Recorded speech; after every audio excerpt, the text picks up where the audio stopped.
विजयनगर के महाराज विद्याधर की बेटी राजकुमारी पद्मा अब बड़ी हो चुकी थी और उसकी सुंदरता के किस्से दूर दूर तक फैल चुके थे, जिसके कारण कई राज्यों के राजकुमार उससे शादी करने को उत्सुक थे।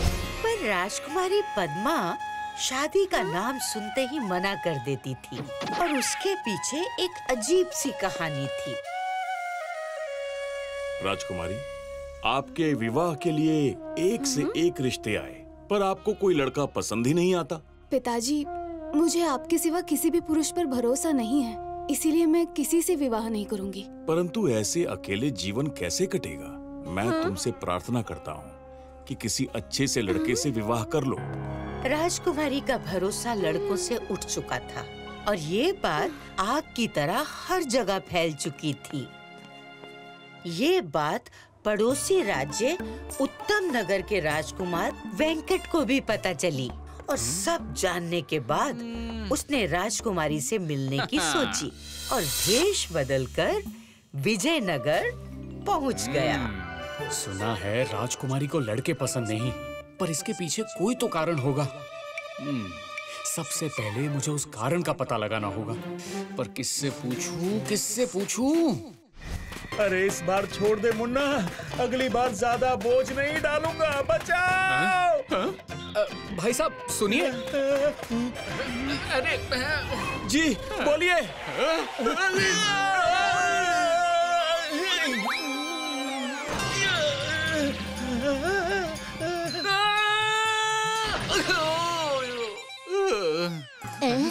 खुश रहो बेटे, इतने जोर से पैर पड़ने की क्या जरूरत थी? संस्कारी लगते हो।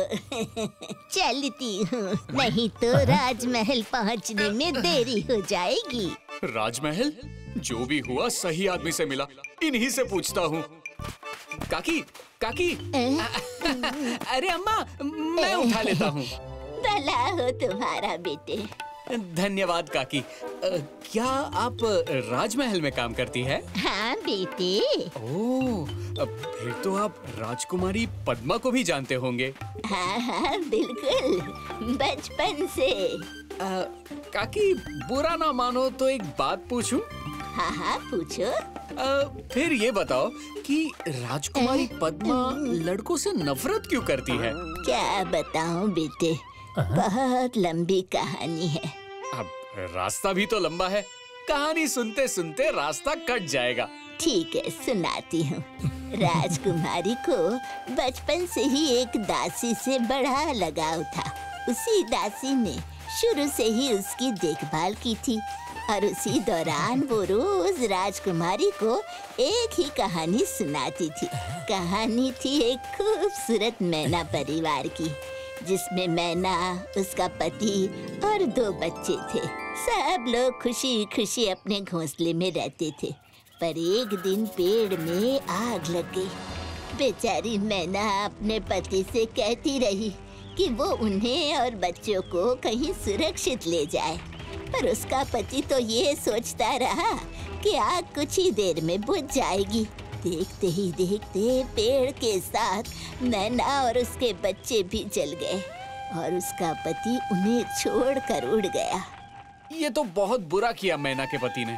यही राजकुमारी को भी लगता है।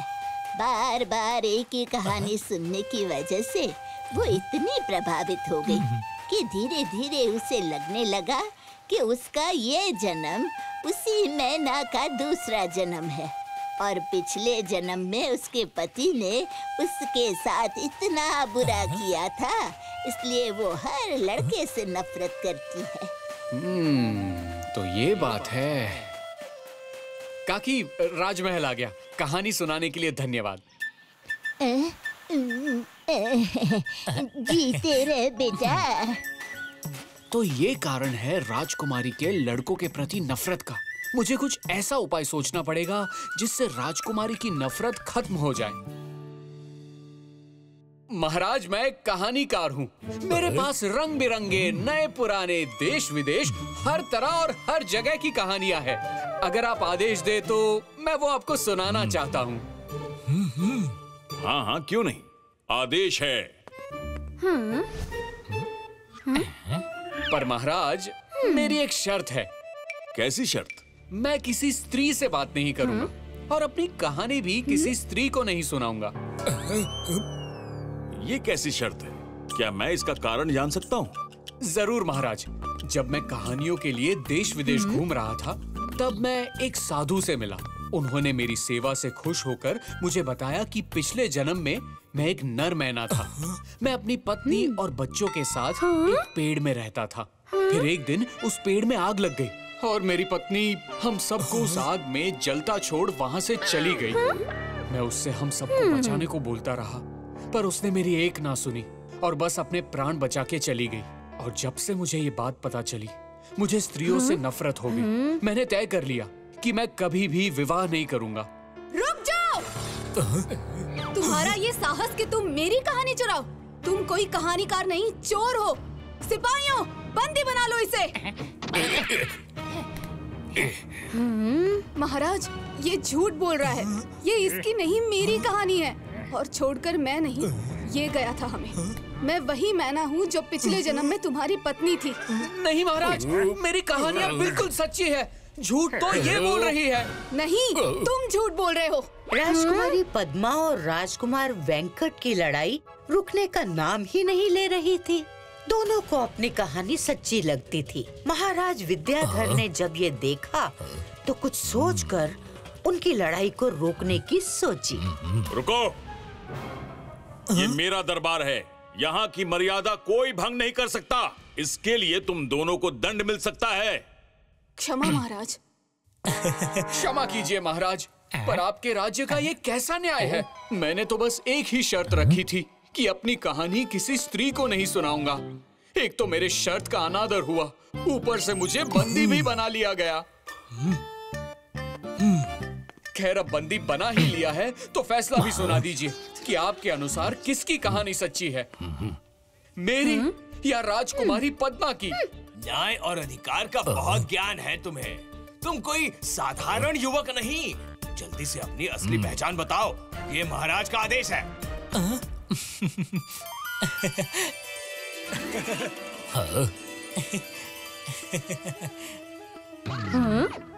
राजकुमार वेंकट, आप? महाराज, महाराज, ये हमारे पड़ोसी राज्य उत्तम नगर के राजकुमार वेंकट हैं। बहुत ही बुद्धिमान और बहादुर। अच्छा, तो ये बात है। खैर, अब मैं अपना फैसला सुनाऊंगा। राजकुमारी को लगता है कि पिछले जन्म में उसका पति यानी नर मैना ने उसे धोखा दिया, जबकि राजकुमार वेंकट की कहानी के अनुसार धोखा उसकी पत्नी मैना ने उसे दिया। पर गलती जिसकी भी हो, तुम दोनों को ये पता है कि वो एक गलती थी और इस जन्म में तुम दोनों ये बात जानते हो। जी महाराज। देखो, मेरा मानना है कि ये मायने नहीं रखता कि पिछले जन्म में तुम क्या थे और तुमने क्या गलतियां की थी। मायने ये रखता है कि इस जन्म में तुम्हें क्या करना चाहिए। यदि तुम चाहो तो अपने पिछले जन्म की भूल को इस जन्म में सुधार सकते हो। वो कैसे महाराज? तुम दोनों विवाह कर लो और फिर साथ साथ बिना उस गलती को दोहराए रह सकते हो। पद्मा और वेंकट को महाराज की बात समझ में आ गई और दोनों ने शादी कर ली और साथ साथ मिलकर प्यार से रहने लगे। विजयनगर में एक औरत रहा करती थी, संतोषी बुआ, जो बहुत ही बातूनी थी। उसे बातें करना बहुत ही पसंद था। वैसे तो पड़ोस में सुई भी गिर जाए मुझे कोई मतलब नहीं है। आजकल सुरेश के घर हर रोज मेवा मलाई चल रही है, पर मुझे क्या।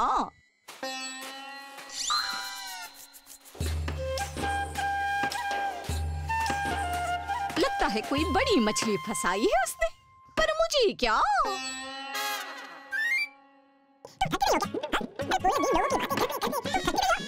पूरे गांव में यहाँ क्या वहाँ क्या सबकी खबर रखती है और फिर बोलेगी मुझे क्या।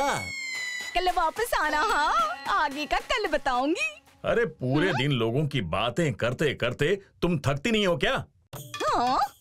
अरे मैं तो केवल लोगों की बातें करती हूँ, तुम तो बस बातें बनाते हो। पर मुझे क्या, बनाते रहो। और मैं कब से बोल रही हूँ, इस टूटे फूटे कमरे को तुड़वाकर एक छोटा कमरा ही बनवा लो, मगर नहीं।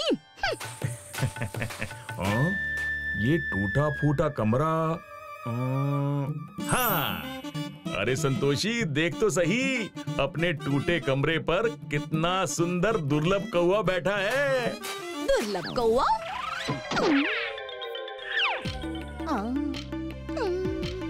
ये कैसा दुर्लभ कौवा है जिसके दर्शन ही दुर्लभ है? ये खबर तो बढ़िया है, मगर मुझे क्या? हाँ हाँ बिल्कुल, ये तो बहुत ही दुर्लभ है। मैं बाजार से होकर आता हूँ, बस इतना ध्यान रहे कि इस दुर्लभ कौवे के बारे में किसी को जानकारी ना हो। गणेश ने संतोषी को इस कौवे के बारे में किसी से भी बात करने को मना किया था, मगर संतोषी कहाँ रुकने वाली थी। चल पड़ी अपने पड़ोसियों को सब बताने। अरे ये क्या?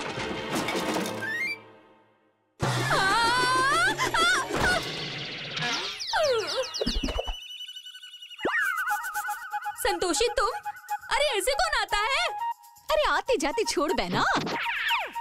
आज सुबह बहुत ही दुर्लभ कौवा मेरे घर के बाहर पेड़ पर बैठा था। हाँ दुर्लभ कौवा, पर मुझे क्या? मैं तो देखते ही भागी भागी तुम्हारे पास आ गई। ऐसा क्या दुर्लभ था उसमें? अरे सफेद कौवा था। सफेद कौवा? इतना बड़ा कि भैंस जैसा बड़ा। भैंस जैसा? इतनी लंबी सींग, इतनी लंबी पूंछ। हाँ?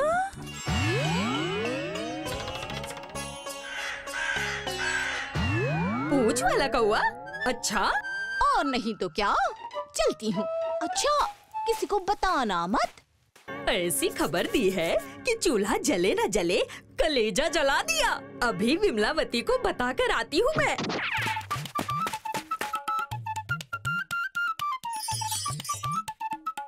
अरे तुम यहाँ चूड़ियों को चमकाने में लगी हो और वहाँ संतोषी की चमक से सबकी आंखें चौधियाने वाली हैं। क्या कहा? अरे उसके घर के छत पर एक सफेद कौवा बैठा था। सफेद कौवा, बड़ा सा। ये बात बस मैं तुम्हें बता रही हूँ, किसी को बताना मत। हाँ? यानी कि मेरी दादी ठीक ही कहा करती थी, जहाँ कोई सफेद कौवा दिखाई दे वहाँ अवश्य ही खजाना छुपा होता है।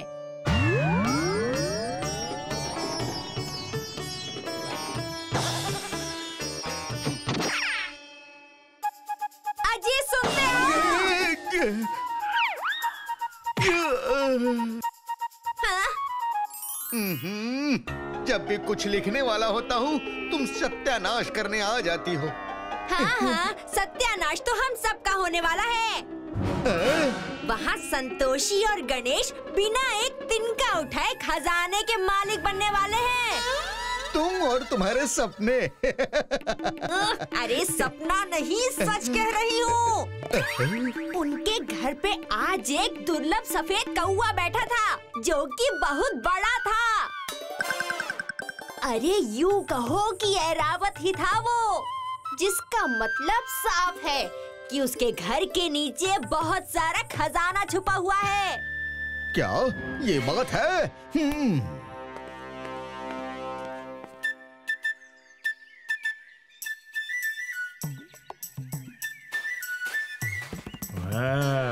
अब बात पहुंची है सही आदमी के पास। अरे कमलेश, आज इस तरफ कैसे? अरे मैंने सुना है कि एक अजीब सा पक्षी तुम्हारी बाहरी हिस्से के छत पे बैठा था। हाँ? तुम्हें कैसे पता चला? ये बात किसी को बताना मत, खासकर राजमहल तक ये बात बिल्कुल नहीं पहुंचनी चाहिए। तुम निश्चिंत रहो गणेश, मैं किसी को नहीं बताऊंगा। बताओगे? कमलेश, जिसे संतोषी और गणेश फूटी आंख नहीं भाते थे, ईर्ष्या के मारे ये बात जहाँ गणेश ने ले जाने को मना किया था वहीं पहुँची। अद्भुत! राज्य की हर संपत्ति पे प्रथम अधिकार राजा का होता है। महाराज को सूचित करने से पहले सीधा उन्हें खजाना निकाल के ही देता हूँ। अति उत्तम। सेनापति जी, आप यहाँ? सब कुशल तो है ना? अभी तक तो तुम भी कुशल से हो और हम भी। अगर तुम्हारे कमरे से खजाना मिला तो खजाना छुपाने के जुर्म में सबकी कुशलता खतरे में आ सकती है।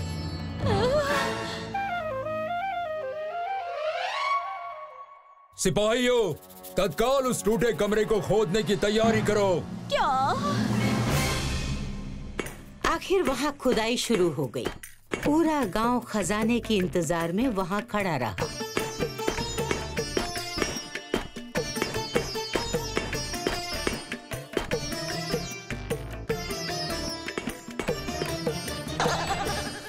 महाराज, यहाँ तो कुछ भी नहीं है। क्या कमलेश, तुम्हें खजाने की खबर दी किसने? विमलावती ने। मेरी दादी कहा करती थी, जिस छत पे सफेद कौवा बैठता है वहाँ कोई खजाना छुपा होता है। ये कहानी तो मैंने भी सुनी है। किसने देखा सफेद कौवा? सत्यभामा ने। सिर्फ सफेद ही नहीं, हाथी जैसा विशाल था। सिर्फ सींगे ही नहीं, पूंछ भी थी। मुझे संतोषी ने ही तो बताया।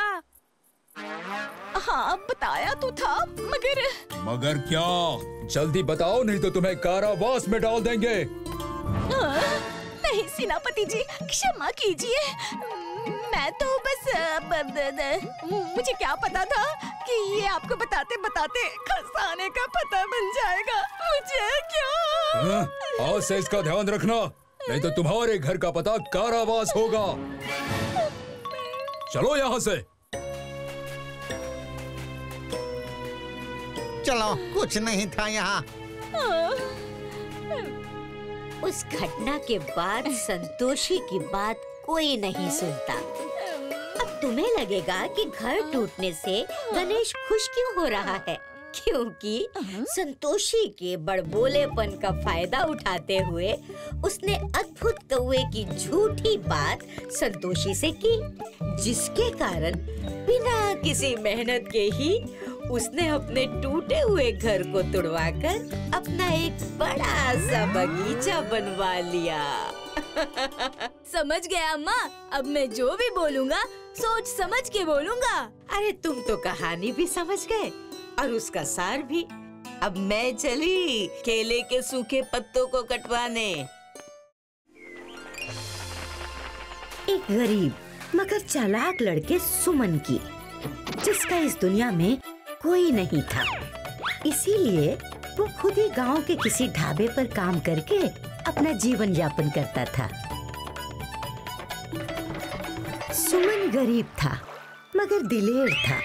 वो हर रोज अपने खाने का थोड़ा हिस्सा अपनी एक मछली दोस्त को जरूर खिलाया करता था। कैसे हो दोस्त? हाँ?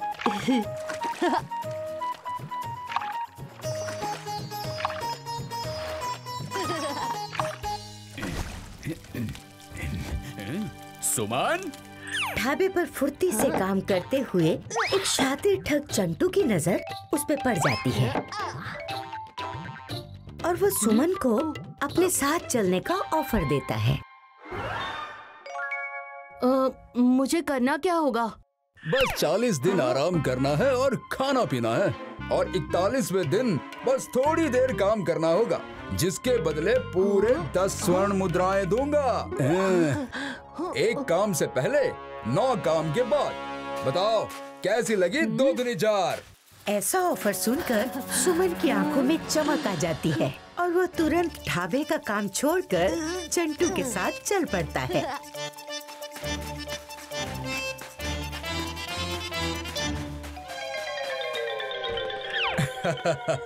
यूँ समझो तुम्हारे आराम के दिन शुरू। आराम से खाना खाओ, सो जाओ, सो के उठो, खाना खाओ, घूमो फिरो, खाना खाओ, फिर सो जाओ।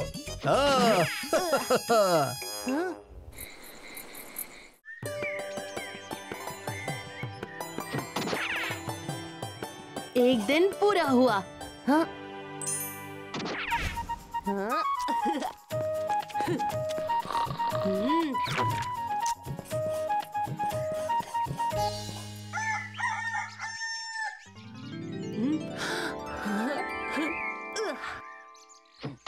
सुमन के 40 दिन के क्वारंटीन के बाद काम का दिन यानी कि 41वां दिन आ गया और वादे के मुताबिक चंटू काम से पहले एक स्वर्ण का सिक्का सुमन को देकर उसे अपने साथ ले चला। वो चलते चलते एक घने जंगल की ऊंची पहाड़ी पर पहुंचते हैं, जहां से नीचे एक बड़ी सी नदी बह रही थी।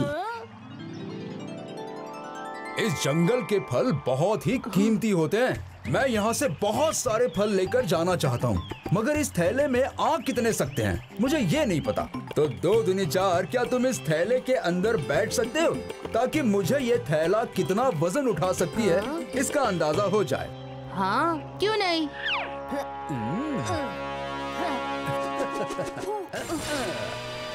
ये क्या कर रहे हो?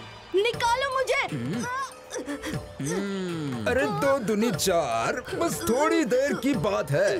वैसे भी तुम्हें इतने दिन खिलाया पिलाया है, अब तुम मुकर नहीं सकते।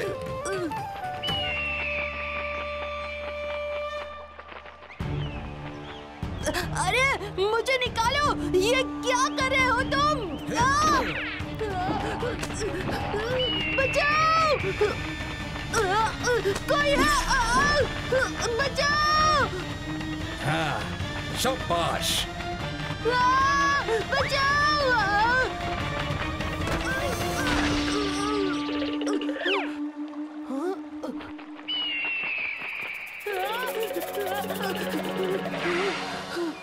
काका, मुझे यहाँ से निकालो। डरो मत, बस अपने आसपास पड़े खजानों में से 2 दूनी 4 हीरे मोती फेंकते जाओ इस पर। खजाना फेंको, फिर रास्ता बताता हूँ।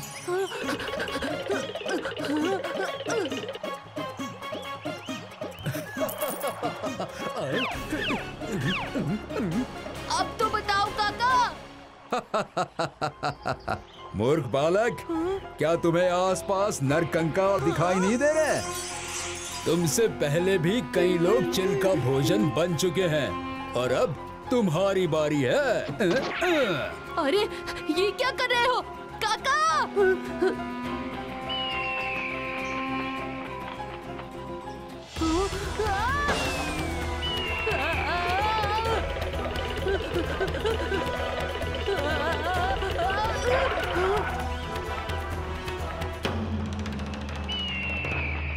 अगर नदी में कूदा तो कम से कम बचने की उम्मीद तो है।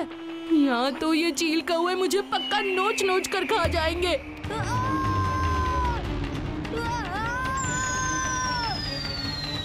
बच्चों, ये वही नदी थी जो उसके गांव तक जाती थी। और कहानी की शुरुआत की मछली तो याद है ना तुम्हें, जिसे सुमन दाना डाला करता था? जब नदी वही है तो उस मछली का घर भी तो यही नदी होगी ना? आखिर वो सही समय पर अपने मित्र को बचाने पहुंच जाती है।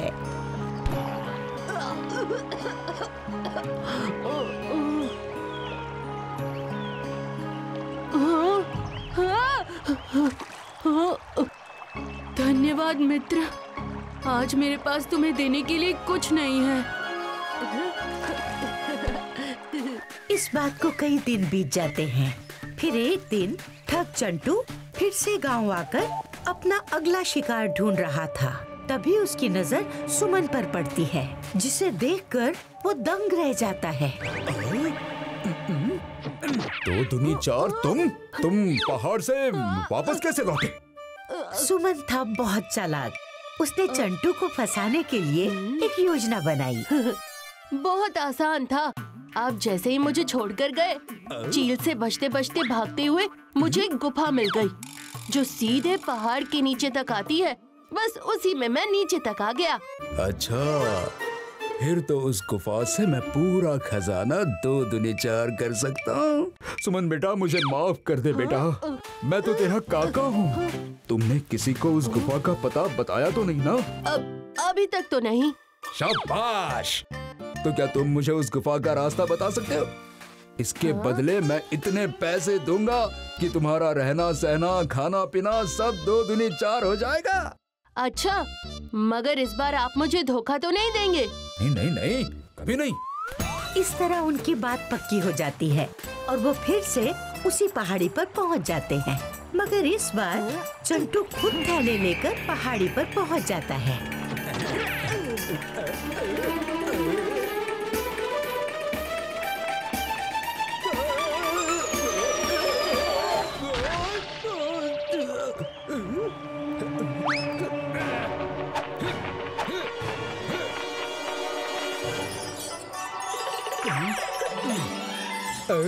अरे वाह, सोना, ये खजाना।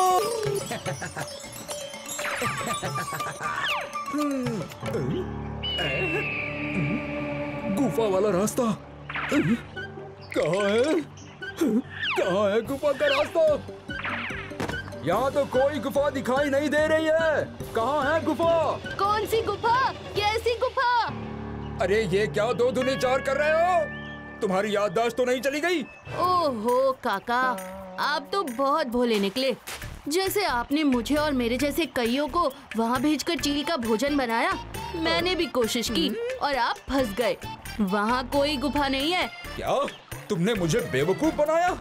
ये 2 दूनी 4 के चक्कर में मैं कहाँ फंस गया?